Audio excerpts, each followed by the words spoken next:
Ricky Sosa a fait ses débuts à la TNA cette semaine, et oui, dans la nuit du 6 au 7 mars, il faisait partie des enregistrements du côté de la TNA et d'Atlanta. Alors là, je crois que si je me trompe pas, c'était pour TNA Explosion et pas TNA Impact. Il a tourné pour TNA Explosion, il a eu un match. Et autant vous dire qu'il est un peu over quand même déjà.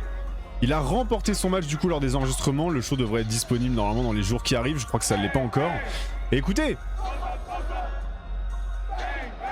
21 ans from Bruxelles to Atlanta à TNA, incroyable. Ricky Sosa a fait ses débuts du coup au niveau des États-Unis. J'espère vraiment pour lui que ça débloquera un contrat, même si voilà, nous en tant que consommateurs, la TNA, bon, c'est pas forcément ce qu'il y a de plus glorieux aujourd'hui, mais quand tu es catcheur, bah ça reste un contrat, tu as signé, et en plus tu as l'utilisation du coup de son son qui vraiment l'a fait connaître à l'international, hein, Sosa de 40 000 gangs. C'est dingue de dire que il y a un son de mon adolescence que j'écoutais il y a maintenant 12 ans.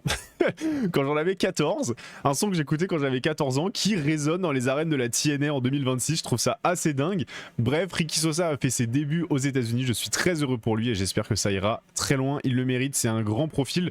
Si jamais vous avez raté tout son passage en France, vous avez notamment son match contre Kuro à APC Battlestar dans le main event pour le titre APC qui était absolument géant cette année, également tout son tournoi KO volume 1 disponible sur la chaîne YouTube de KO. Bref, vous avez tout ça, je vous invite vraiment à y aller, c'était complètement dingue. Foncez.